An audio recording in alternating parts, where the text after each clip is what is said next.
আজ আমি নিয়ে এসেছি নতুন স্বাদে নতুন রূপে পালং শাকের এক অসাধারণ রেসিপি। যারা পালং শাক খেতে পছন্দ করে না তারাও এই রেসিপিতে মুগ্ধ হয়ে যাবে। খুব সহজে আর অল্প সময়ে তৈরি হবে এই সুপার টেস্টি আর হেলদি ডিশ। চলো তাহলে শুরু করা যাক। তার আগে দ্য কুকিং উইন্ডো চ্যানেলে তোমাদের স্বাগত জানাই। দেখো, পালং শাকটাকে আমি ধুয়ে বেছে পরিষ্কার করে নিয়েছি। তারপর এটাকে কেটে নেব। খুব ছোট ছোট করে কাটার দরকার নাই, শাক যেরকম কাটে সেইভাবেই কেটে নেব। এই যে দেখো, কাটা হয়ে গেছে। কাটার পরে দেখো এটা কীরকম কেটেছি। খুব যে ছোট ছোট কেটেছি তা নয়, আবার খুব বড় বড়ও কাটিনি। আর এখানে দুটো আলু ছাড়িয়ে নিয়েছি, আর আলু দুটোও ছোট ছোট ডুমো ডুমো করে কেটে নেব।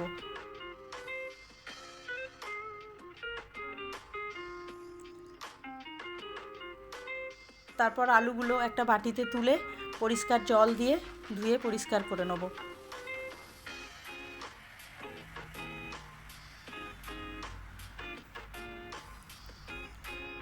এবার দেখো, এদিকে কড়াই বসিয়ে দিয়েছি। কড়াইয়ে 2 চামচ মতো তেল দিয়েছি, আর তেলে অল্প একটু জিরের ফোড়ন আর সামান্য একটু হিং দিয়েছি। এই রেসিপিটাতে হিঙের গন্ধটা খুব ভালো লাগে, তাই জন্য অল্প একটু হিং দিলাম। এবার একটা পেঁয়াজ ছোট ছোট কুচি করে দিয়ে দিলাম এর মধ্যে।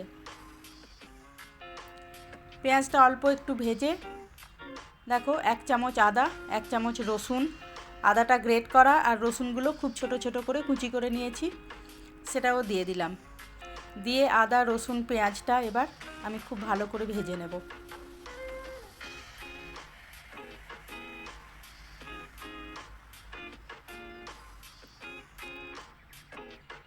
এখন ওই কেটে রাখা আলুগুলো দিয়ে দিলাম। দিয়ে পেঁয়াজের সঙ্গে আলুগুলোও ভাজবো।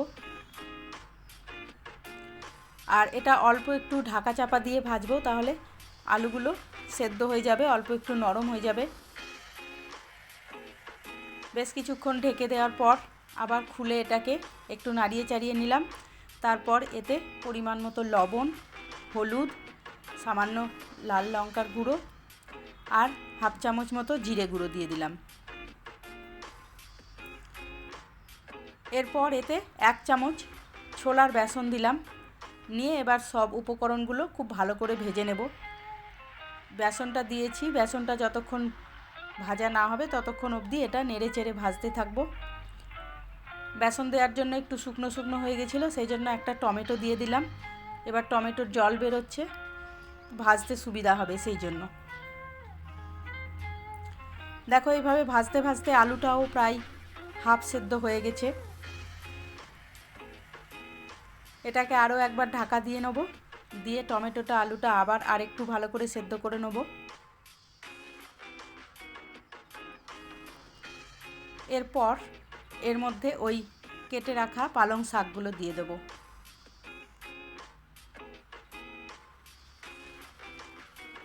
শাকগুলো দেওয়ার পর তলার আলুটা ওপরের দিকে করে দেবো, শাকটা ভেতরের দিকে করে দেবো।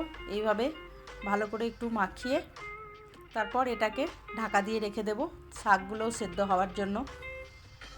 আর এতে ওপর থেকে কোনো জল দেব না, কারণ শাক থেকে যে জল বেরোবে সেই জলেই কিন্তু সবজিটা আমার রান্না হয়ে যাবে। পালং শাক দিয়ে তো অনেক বেশি জল বেরোয়, সেই জন্য।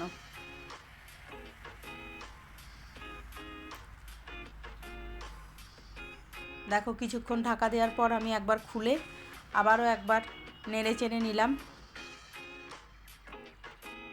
শাকগুলো এখনও খুব ভালো মতো সেদ্ধ হয়নি, সেই জন্য এটাকে আরও একবার আমি ঢাকা চাপা দিয়ে রেখে দেব। 2-4 মিনিট পর আবার আমি এটা ঢাকাটা খুলে দেখে নেব।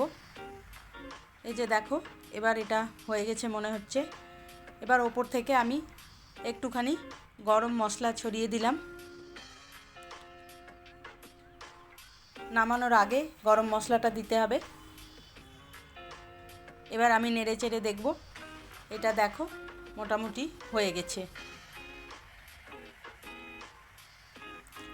এবার গ্যাসটা বন্ধ করে কিছুক্ষণ আমি এটাকে ঢেকে রেখে দেব গরমেই। আমার পালং শাক রেডি। এবার এটা ভাত দিয়ে খাও বা রুটি দিয়ে খাও, সব কিছু দিয়েই কিন্তু খুব টেস্টি লাগে। আশা করি রেসিপিটা তোমাদের খুব ভালো লেগেছে। ভালো লাগলে একটা লাইক করে দিও আর বন্ধুদের সঙ্গে শেয়ার করে দিও। আর নতুন নতুন রেসিপি পেতে চ্যানেলটা সাবস্ক্রাইব করতে ভুলো না। বাই।